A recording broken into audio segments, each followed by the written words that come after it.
Well, thank you for the opportunity to share this evening. And when I was initially going on this trip, I needed a credit for my missions minor. And so I was not sure where the road was leading, where to go. And so I was praying, searching, seeking, and missions conference came around back late October at school. And my flight instructor on Stanzac with him and his wife and their little son, he was 4 months at the time. They were there at the conference, and I got talking to him about starting the trip. And he mentioned his senior year in college over Christmas break. He ended up going down to this ministry in Honduras and just helped out for a couple of weeks. And they were also at the conference, and so I decided to go talk with them. And I knew about their ministry. I had met their son and both of their daughters. Had been familiar a little bit with what they were doing out in Honduras. And so I got talking with them, and things just lined up, and I was able to get the trip figured out. And so God was working there, and then I lined out the dates, we had the flights all scheduled and everything. It was just working out as I was just praying about it and seeking direction. And then I was able to get that. And so going into it, I didn't know exactly what I would be doing. They said they were going to keep me busy, and we were going to do a lot of different things. And I was willing to do whatever they had for me. There was going to be a little bit of maintenance work and some different aspects. We were going to do some outreach and different things. And so I flew down on New Year's Eve. So it was a long day of traveling, and then they have a New Year's Eve service here at the church. And so everyone was getting together.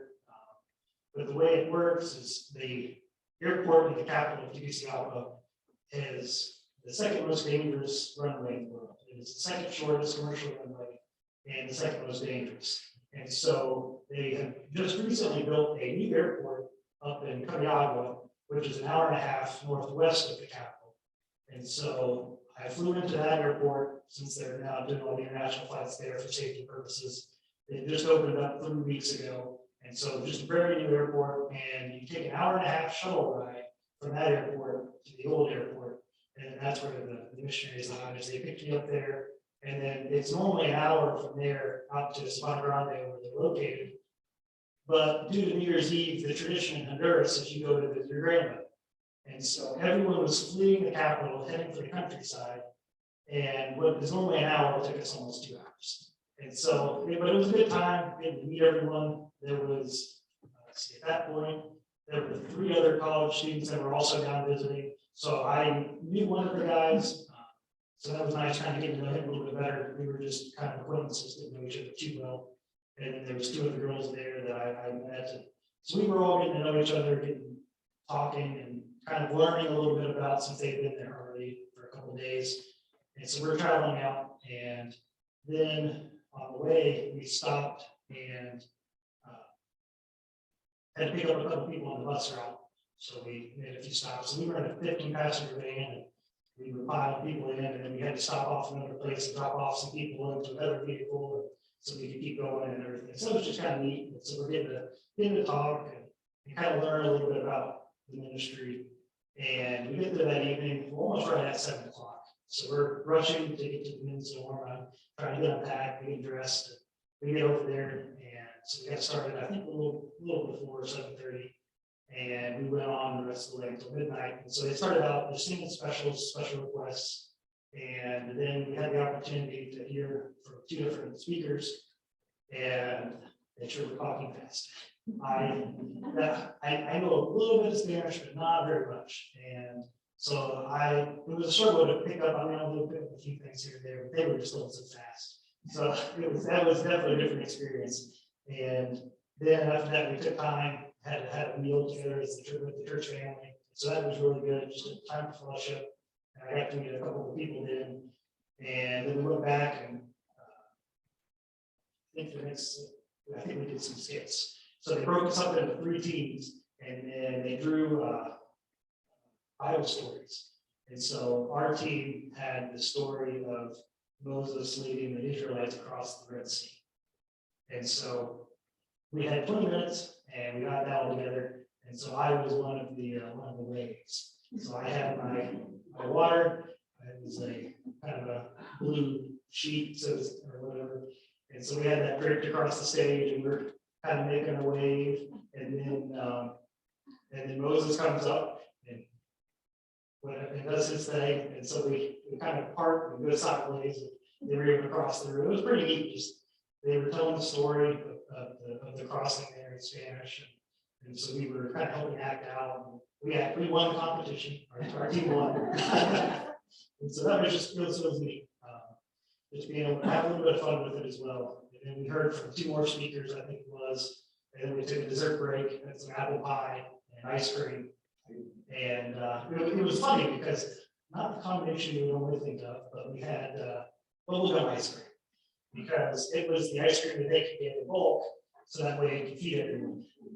But it was actually really good ice cream, just not the combination you normally think of. It was good. And so we fellowshipped over some dessert, and then we went back and had a game. They would play part of the hymn, and then you would stand up and they call on the person, and then you had to say what the title of the hymn was. And so that was kind of neat seeing everyone, even though we knew, we just didn't know the Spanish names. We were kind of watching and trying to learn a little bit that way on picking up on what they were saying. And so that was fun. And we heard from Pastor Hodges. He kind of finished up and was the last service of the evening.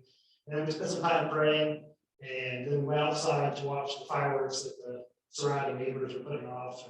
The tradition is to build a dummy. You take newspapers and they fill it with gunpowder and package up the newspapers and put a fuse on it. And so you set up this dummy, you make a dummy person you don't like, or that's just kind of their tradition. So there was a neighbor on that across the street this way, and then another one across the street that way. So we got 2 angles, and they set them up in the street, light them on fire, and you just got these big balls of, looks like a huge bonfire, and you get these bangs, and then you get some smaller like firecracker bangs, and it was really something different, that's for sure.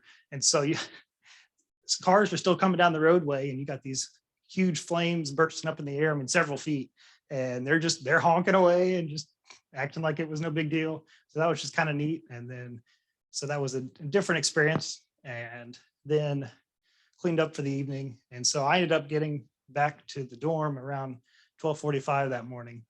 And so I finished unpacking, getting ready for bed. And then it was nice because our next event wasn't until 1 o'clock the next afternoon. So that way I had some time to sleep in, that way recover from the long travel day and the late night. So I got to bed, I think it was about 1 o'clock, maybe a little bit after that, and was able to sleep in, got up, I think it was at 11. I was like, oh, looked at my watch and I was like, oh man, I've really slept in, but it was good. It was refreshing. But then since I wasn't in a big hurry, I took some time, was able to read my Bible that morning before getting ready. And then we had a good breakfast. It was pancakes, and then they took 6 fresh bananas. They have some banana trees and plantain trees there on the property. So we had 6 fresh bananas that they had put into the batter, and then they added some walnuts, and the pancakes were so good we didn't even need any syrup.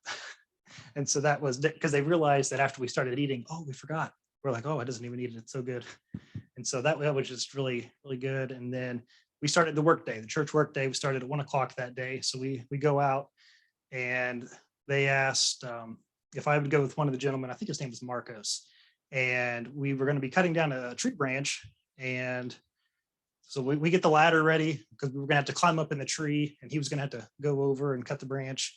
Well, then it was decided, we want to keep this branch. This is some good shade. So you guys can go put this equipment away, and because we don't need ladders, and we got another branch over here you guys can cut. So we're like, okay. So we take that back and we go over to this next tree, and there was some bees that had been in the ground next to the tree. So they poured gasoline down the hole, lit it on fire, and thought they got them all, and didn't see any. We were checking around, everything looked fine.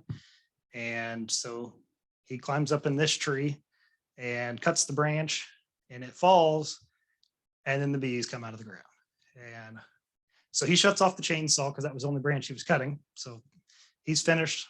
So I grabbed the chainsaw from him and set it down, and I just get swarmed. So I'm covered, I'm trying to get away, but the bees were in between me and my exit and the branch. So I was stranded on the hilltop. So I started going the opposite direction. I was like, I'll just get away a little bit. I'll stay up here on the hill. Well, in the process of flipping, I hit the boulder wrong because it was more like since they're up in the mountains, and it was more like a cliff. So I'm fleeing sideways and I hit this boulder wrong, and my momentum starts going down the hill, and I'm realizing, well, I don't have enough room to stop. So I go over the edge, and it was probably, I think it was in total, it was over a 10+ foot fall. But thankfully, there was a retaining wall partway down. So I landed my feet on it long enough that I could redirect my fall, because if I fell straight, there was the well. So I was going to hit the wall into the well and then fall in a 12-foot well. So I redirected and found the tiny patch of mostly grass. There was a couple branches and rocks and different things, but it wasn't too bad. So I stand up. I'm thinking, oh, I'm perfectly fine. My hand's it's a little swollen. I'm all right. I started walking away and trying to swat all the bees off. I was still covered. Missionary, he comes over, he's helping me, trying to get them all off of me. And then one of the gentlemen in Spanish said something. So then they pointed out that I had a huge gash across my jeans, ripped them straight across, perfect line. And we're like, I didn't even know what I hit. Didn't even know I hit my shin. And they're like, oh, let's get you over to the building, over the school building. We'll get you cleaned up. I was like, okay, sounds good. So they get me in the car, move me over there. They start looking at it and they're like, oh, that's going to medical attention. So, okay, drive over to the clinic. The clinic was closed, New Year's Day. All right, let's find something else. What can we do now? We can go to the hospital. Okay. So I go back. I was able to change out of my jeans and get some shorts on so they could better get to my leg instead of having to cut the jeans off. Made it a little bit easier on them. And we were going to the Capitol to pick up a brother and sister that was coming down. They were supposed to get there the same day I was. Their flight got canceled. So we were needing to go to the Capitol anyways. So we stopped at a hospital along the way. We go in, he's talking to the lady in Spanish. And so she sets me on the bed, has me lay down, and she's looking at it. She's cleaning my leg a little bit, flushes it somewhat, kind of wipes it off with some antiseptic of some sort. And then this other lady comes over with this syringe, and she just kind of shows it to me. She says something in Spanish, and I didn't know what she said. And then she's like, "Into glute," and I was like, "Oh, okay." So she gives me this shot, and then the missionary's son comes back, and I was like, "Can you ask her what she just gave me?" I was like, so he's like, "Oh, they gave you a shot?" So he was caught off guard because they had him go do something else. And so he asked her, "Oh, it was for pain and inflammation." And I was like, okay, well, thank you. I mean, I guess it'll help for later. I was like, at this point, I guess I was still in shock. I wasn't in any pain. I was like, okay, well, a little late now, but thank you. And then he tells her about my chin. So they had me take my mask off. She's looking at that. She just kind of wipes it off, sanitizes it a little bit, bandages it up, and then we go on. And she has me make a fist, and she's feeling it, and she's like, "Oh yeah, that fractura." And I was like, "Yeah, I could feel it. I knew it was fractured at that point." But that hospital didn't have X-rays, or they only did X-rays on certain days. I'm not sure. I didn't quite understand what they were saying. So we had to go find another hospital. So we go and pick up the brother and sister from the airport, and then we go to another hospital there in the Capitol. And so they get me in, they give back, do X-rays. And so Joseph, the missionary's son, he's talking to the X-ray technician and says a few things. Well, then they have him step out. So then I was like, okay, well now I got to communicate with this guy. So thankfully he spoke a little bit of Spanish, and then a little bit of English rather. And then with my little bit of Spanish, we were able to figure it out, and I was able to make do, and we were able to get everything. And so the one lady at the other hospital thought I had fractured my leg as well, because the wound went all the way to the bone. So they X-rayed my hand, and then they did the leg just to be sure. Thankfully, my leg was fine outside of the gash, but my hand, you could see it was clearly fractured. And so they then take me over, or actually, no, they hand me the X-rays. So they put them up there. He's like, "Oh, yep." Hands me this big paper bag, so to speak, I guess, a large envelope. And I carry the X-rays over and go to the little emergency room entrance door. And I was like, I hand the lady the X-rays, and so she's writing up the little receipt. And thankfully, I think it was like $49 for the X-rays. Thankfully, it wasn't too much. And then she calls in the doctor. So she's like, oh, go lay down on this bed over here. Okay. So I'm laying down, waiting for the doctor to come. And he comes in and he says something in Spanish. And I just kind of look at him. I was like, I had no idea what he's saying. And he's like, would you prefer me to speak English? Yes, please. So thankfully he spoke perfect English. That way I didn't have to worry about a translator or anything. And so he was able to talk through what he was going to be doing and everything. And so he throws the x-ray up on the screen. He's like, yeah, that's definitely broke. He's like, there's a couple options you can do. He's like, we can cast it, and then your finger is going to be a little bit shorter and you should have full range of motion. But he's like, you need surgery. He's like, it really does need surgery. And we could do surgery, but I want you to go home. He's like, you would get a better surgery back home. He's like, we could do it a lot cheaper here and it would be fine. But the implant, the plate that we put in, we only have one size. So it's going to be a thicker plate. The titanium's not going to be as high of a quality. He's like, it's definitely not FDA approved. He's like, it's from Pakistan or China or something. He's like, you need to go home. He's like, my mother fell and broke her hand and I flew her to Miami and she had surgery the same day and she was back home within 24 hours. He was like, you really do need to go home. He's like, you can stay a couple of days. He's like, the optimal day to have the surgery is day 10. Typically you do it within 1 to 2 days because the person's in so much pain. But thankfully the Lord blessed and I really wasn't having any pain, especially once he got the cast on. And so that was very thankful for that. God provided there. And so that really started changing the plans. Instead of being here until the 17th, now I'm having to start looking for a flight home. So I was like, all right, God, I really don't know what you have planned, but obviously you know what's best and you have a reason for this. And so we started going on and then he looks at my shin and he's like, oh yeah, he's like, oh, that needs cleaned out and you're going to need some stitches. And I was like, oh, okay. I wasn't sure. I was like, the other lady made it seem like, oh yeah, just bandage it. It'll be okay. But thankfully he knew what he was doing. And so he numbed it up really good. And that really hurt worse than anything else, the anesthesia. But then he cleaned it out really good and put the stitches in. I think it was 5, stitched up my shin. And then he goes to do the cast on my hand. He used a full roll of the plaster. And so he really had it good. And when I got back to the doctor here, they're like, that's the best splint job we've ever seen. He overkilled it, but he's like, he probably did that knowing you were going to have to travel and different things, but he did a really good job on that. And so I was thankful for that. And once he got that on, there was no more pain or anything. And so we were good. We walk over to the desk and we're going. And so he's filling out his paperwork and he's like, did you hit your head when you fell? I was like, oh, I knocked my chin a little bit. So he's like, oh, I take my mask off again. And so he looks at it. He's like, oh, that's going to need a couple stitches as well. He's like, the way it tore was in a shape of a V and the skin kind of pulled back a little bit. He's like, yeah, we're going to need some stitches. So I go back over to the table and he had brought in his desk lamp because it was brighter. He wanted to be able to see everything. So he had used that, but he was able to set it flat for my shin. Well, now that we're working up here on my face, it was going to like sit on my shoulder awkward. So I was holding it so he could see better. And then Joseph volunteered. He's like, here, I'll hold it for you. So doctor has it set up. And so they're holding it. He numbs it up again and cleans it out real good. And he's doing this, started stitching it up. And then they had this little cloth over my face that just had this little spot exposed. But it was thin enough I could still see the light if I opened my eyes. So I had opened my eyes and I saw the light just slowly coming towards me. And I was like, thinking to myself, Joseph, what are you doing? And then the doctor's like, oh no. He slow motion passes out and goes to the ground. And the doctor was afraid because there was a counter right behind him. So he's thinking he's going to fall and hit his head. And now we're going to have another injury. But thankfully God provided it. He just kind of slumped down in the spot. And so the nurse comes over and she's like, hello. And then she starts speaking Spanish to him.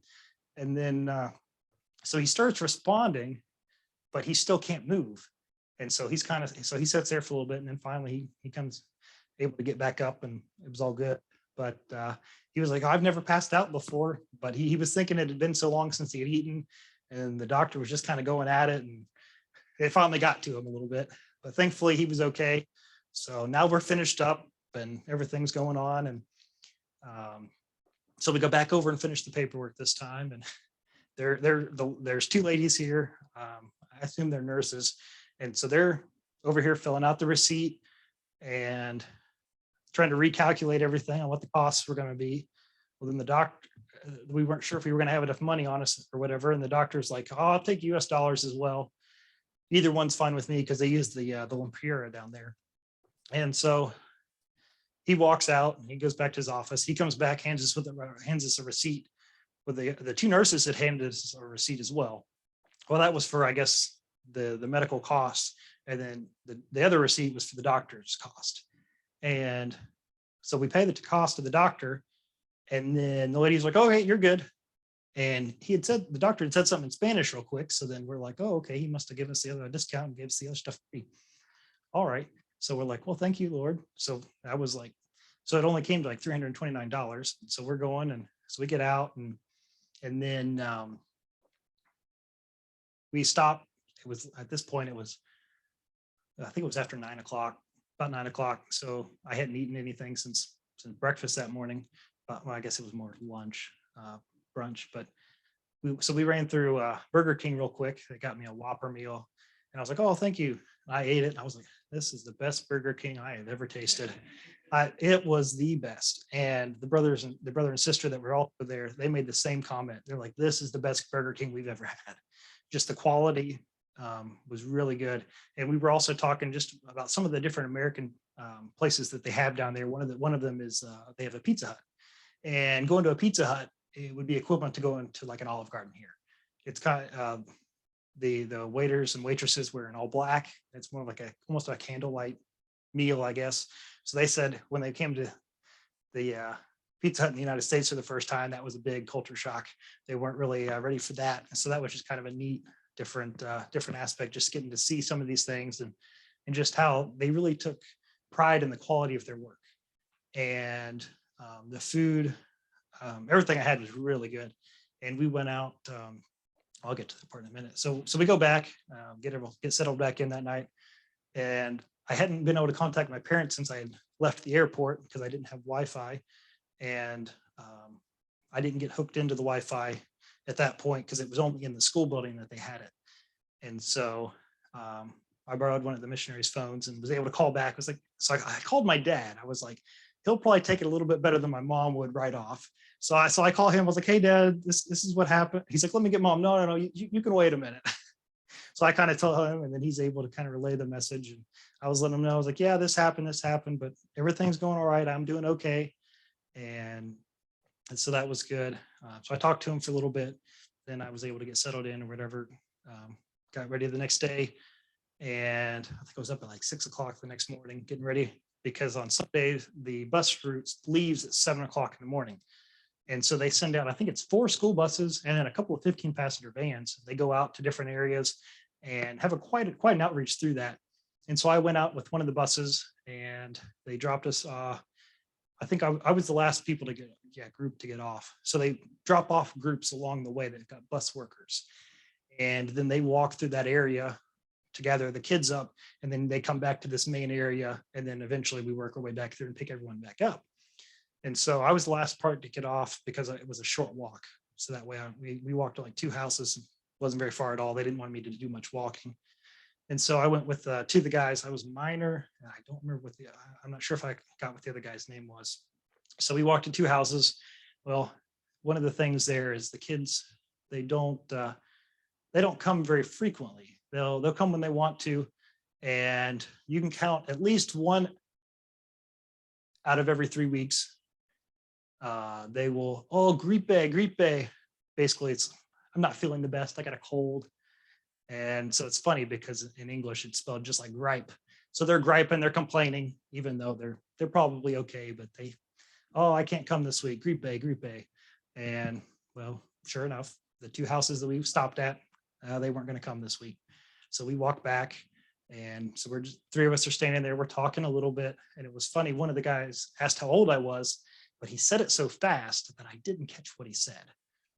And the minor knew a little bit of English. And he's like, how do you say? And he's thinking about it. And then he pulls out his phone and types it into Google Translate. And then I see it. And I was like, oh, he asked, I was like, ¿Cuántos años tienes? So I was like, oh, well, I know that phrase. I was like, sorry, I just didn't catch what you said. I was like, 24. So, and then I was telling him that that I'd be turning 25 on Friday. And they're like, oh, okay. So I was able to have a little bit of a conversation with them. So that was kind of neat. And then we got back on the bus. And by the time we got back, I mean, the bus was just packed out. Every seat was full. So that was just really neat, just seeing how God was working there. And we get back, we go to Sunday school that morning, and they're like, I was going to be giving my testimony in one of the classes, if I recall correctly, but they were like, how about you just take it easy this morning? You've had a long day yesterday. And so they sent me into the main auditorium where some of the adults were gathering. And I was sitting in on the service or on the lesson, and I was really struggling to focus on what was being said because the speaker was up there with his mask. So he's walking around holding a microphone with his mask on. He's trying to talk, and it was not coming out very loud at all. And so it was hard to hear, let alone it being another language as well. So between the two, that was kind of difficult. And so he was walking around, and then he had different people reading different passages of scripture. So I was able to pick up on that, and I was able to at least turn to the passage and read it in English. But after that finished, then we had the morning service, and let's see. So at that point, yeah, there was six of us Americans, and we sang a special that morning. I don't even remember what the song was, but we sang something in Spanish. And so they really appreciated that we were able to take part. So that was kind of neat. Then we sat through the service, and I was able to pick out a little bit of that service space. And basically they were saying that, it's good to work, but we shouldn't be prioritizing work in front of church, because down there, a lot of times it's hard to find a job. And then when they do, they end up working on Sundays. So then they stop coming to church and just kind of start straying a bit. And so it was really important. So they were kind of emphasizing that we need to put God first in our lives. And yes, it is important to work, but yet we don't need to put that ahead of God. And so that was kind of neat. And then that afternoon we went to the mall, one of the malls in the capital, and I went to it was called Coco Baleadas, and I ended up getting a baleada, which is basically like a burrito, and so it has beans and cheese. It's like a salty cheese they sprinkle on it, and fresh sour cream, and they made the flour tortilla right in front of us. They spread it out and cooked it, and then put it on. And then I had fresh fried plantain. I think they got me chicken. I'm not the one who ordered. I told them, oh, whatever you want, whatever you normally get, I'll try it. And then fresh avocado they sliced up right in front of us and put it on there, wrapped it up, and that was really good. And it only came to like $3.49, and it filled me up. So it was kind of neat seeing how for so little you could get a quality meal that would fill you up. So that was really cool. I liked that part. And then we went to the Catholic Basilica there, and it is absolutely massive. And so we went doing a little bit of tourist, but also we were doing it as an evangelistic outreach. So we went and kind of toured through and saw a little bit of the inside, took some pictures out front because you could get a nice view of the city. And then we came back outside, and we were able to pass out some tracts to different people. And then we left, and Sunday evenings, they're going to a church there in the Capitol. I don't remember the name of the church, but it was started 50 years ago this year by an American missionary. And so him and his wife started it, and he was the pastor there for the last 44 years. And then 6 years ago, he ended up passing, and they've been the last 6 years without a pastor. And they also had a Christian school, and so things were just going south. The school ended up closing. There was some issues with some money, and so they were really struggling. The ministry was, and then once COVID hit, they just completely stopped having services altogether. And I think it's been the last maybe 6 months. The missionary for the Hodges there, and then they have 2 assistant pastors with their church, and so they rotate, and on Sunday evenings go and have the services there for this church, and they're trying to help them get back on their feet, help get things kind of straightened out, because they lost a lot of members since they hadn't been having church. They left, and also with just some of the other issues. And so they've been helping that church get back up on their feet. And so that was neat to kind of participate in that service. We sang a different special that evening, and it was a good opportunity. Joseph had the opportunity to preach that evening, and he was preaching about how we need to be crazy for God. crazy for God, crazy for Jesus this year. We need to be willing to go and tell others. We need to read God's word. He said, many of us, we've never read through the whole Bible. And all it would take is reading 4 chapters a day, and we could get through the Bible in a year. He's like, we just need to be crazy for Jesus, spending time in God's word, being willing to go and tell. And it was a good challenge. I appreciated what he had to share, was able to pick up a good amount of what he was saying, because he also gave the same sermon on New Year's Eve. So hearing it a second time helped me pick up on a little bit more. And afterwards, we went and we picked up some Little Caesars pizzas to eat, and we stopped at the gas station to get drinks. Well, I had the opportunity. I think I was able to pass out 6 tracts there to some people that were just standing up talking. And then I had a prescription for an antibiotic and an anti-inflammatory that I needed to go pick up. So we go to one of the pharmacies, and they didn't have what I needed. So we went to another one. Well, that one, the parking lot was filled with people. So we were able to pass out tracts. And then we also had some the Bibles with us. So we were able to pass out Bibles to the people. And then a bus comes, and they're letting off people and different things. And the people on the bus saw that we had Bibles, and they were wanting them.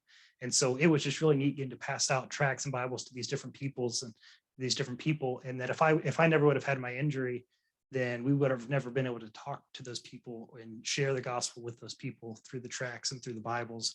And so that was just a neat opportunity that God provided that we wouldn't have had otherwise, because we probably, since it was late, probably would have just gone back since it was an hour drive. But we had this opportunity that God provided. And one of the other neat things there is when you go to get a prescription at the pharmacy, you don't actually have to have a prescription. You can just walk into the pharmacy and get whatever medication I want this medication, and they'll just give it to you. And the pharmaceuticals there are also a lot cheaper. I think for my antibiotic and anti-inflammatory, I think it came to $9. And Joseph was telling me he had an eye injury years ago, and he had to take eye drops. And for a small little bottle of it in the US was $180, where down there he could get a bottle twice the size, same brand and everything, for $10. And so it was just really eye-opening to see that they're able to get the same medications and the same prescriptions that we are for such a minimal cost. And so that was just really like, wow, kind of put it into perspective. So we were able to do that. And then starting Monday was their camp. They have camp. And then there was, I think, 4 other churches that came throughout different parts of the country. There was a church that came from San Pedro Sula up in the north part of the country. And then I'm not sure where the other 2 churches were from. There was maybe even a third. And then they all came together for that first week of January. They had their church camp. And one of the neat things is it would have been on Tuesday, they had time for individual competitions. So there was a competition on whether it was, you could sing solos, duets, trios, and choral pieces. But then there was also like a graphic design competition. There was a Sunday school lesson. It was getting the kids to practice some of the things, being able to share a Sunday school lesson. And then there was also a music directing competition. And so there was four guys that participated in that. And so that was actually part of the midweek service. So they have instead of Wednesday, they meet on Tuesday. And so those 4 gentlemen was able to lead the song service that evening. So that was kind of neat, seeing how they were able to get them involved and practice some of these things for when they're in the future, they already have some of this practiced. And so that was kind of neat. And so I was able to be a camper for that and just kind of see how things were working. And then was able to get my COVID test, and that was really nice. They were helping us out. I was able to get in and got the results that afternoon, was able to get that submitted, and that all went through great. God provided there. And then the next morning I got up at 4:00 that morning, and then we left at 4:30. His name was Oscar, picked me up, and he drove me into the airport, and we got there about 5:24, I think it was. And they thought the shuttle left at 6:00. Well, it really left at 5:30. So I got there with 10 minutes to spare. So I get on the shuttle. Thankfully, since it was so early, there wasn't much traffic, so I made it a little bit sooner. So we got there a little after 6:30 up to the airport, and the United hadn't opened yet, so I couldn't even check my bag. So I was like, okay. And at first I didn't see any seats, and I was like, I'm going to be standing here a long time. Well, then finally I saw around the corner, ended up being like 5 seats. So thankfully I was able to go find a seat. And I sat there from 6:30 to 10:30. And then they opened, I think about 10:15, but there was a long line at that point. So I hopped in, and then one of the gentlemen working the counter saw I was in a cast. So he had one of the other gentlemen flag me down. He's like, "Oh, here, Primero." So they actually gave me the first class check-in. And so that was helpful. I was able to skip the line and get checked in, went over through customs and security. And it was funny, they pulled my bag aside, and I'm thinking, oh, okay, well, I guess this is part of the check. I don't know what. Well, it was my Bible. I had a little miniature travel Bible I took with me. And instead of tucking it in straight upright this time, I had been using it. I just kind of put it in, and it was kind of more horizontal. And so they saw this rectangle thing in a bag, and they were a little, oh, it was in there. So he pulls it out, and he's like, he's seeing that it's a Bible. He's like, oh, okay. So he checks everything, all checks out, puts it back in. I was able to go on, sat there. Flight departed on time, and then everything from there went well. They were able to get me a little bit more leg room, and so that was helpful. And so travel was much easier that way. And then on the second flight from Houston to Indianapolis, they didn't have any seats with more leg room. They were all the same, but they were like, "We'll get you an aisle seat." Well, then it worked out. It was a packed flight, and I think the only empty seat on the aircraft was right next to me. And so I was able to scoot over and then kind of rest my leg, and had plenty of room. So God provided there as well. I was able to make it back safely. And then immediately that next day, so that was Wednesday, Thursday, I was able to get into the doctor, and that went well. Was able to get the surgery scheduled for Monday, and then everything went well. It's been healing. I go back the 25th, and hopefully will be released to go back to school. And then it looks like I'll probably be needing to get connected with the physical therapist down there, since I don't have much motion. That's about what I'm limited to. But outside of that, everything is progressing well. So I've been thankful. God's really provided. And well, I talked out most of my time, but I did have a passage. I'll quickly just kind of go over some of the high points that I was wanting to share with you. But as Pastor Eric had talked to me on Monday and asked if I'd be willing to share about my trip and a challenge, I wasn't sure exactly what passage that I was going to go to, but as I was praying and searching through, I came across Lamentations chapter 3. And specifically, we see that the book of Lamentations was written by Jeremiah, is what many scholars believe, even though it doesn't specifically say. Many people do believe that it was Jeremiah. There's a lot of similarities between the book of Jeremiah and Lamentations. But the book was written in response to the destruction of Jerusalem by the Babylonians in 586 BC. And then when we look at the definition of Lamentations, I looked at the root word lament. And the American Heritage Dictionary defines lament as to express grief for or about, to mourn. And another definition it listed was to grieve audibly or to wail. Now, as we look in at chapter 3 specifically, we see that this chapter is about the distraught prophet. And this chapter shows his lament, his hope, his suffering, and it finishes out with his prayer. And so we see through verses 55 through 66 is specifically about the prayer. And as I was reading through, I came across verses 55 through 57, Lamentations 3:55. I called upon thy name, O Lord, out of the low dungeon. Thou hast heard my voice. Hide not thine ear at my breathing, at my cry. Thou drewest near in the day that I called upon thee. Thou saidst, fear not. And there was 4 questions that I was going to be looking at. I'll briefly go through them. The first one was, who do we call upon? And as we see in verse 55, I called upon thy name, O Lord. And the Hebrew word here is Yehovah, which is translated 4 different ways. It is Lord in all capital, 6,510 times. God is 4 times, Jehovah 4 times, and then 1 time this word was translated as variant.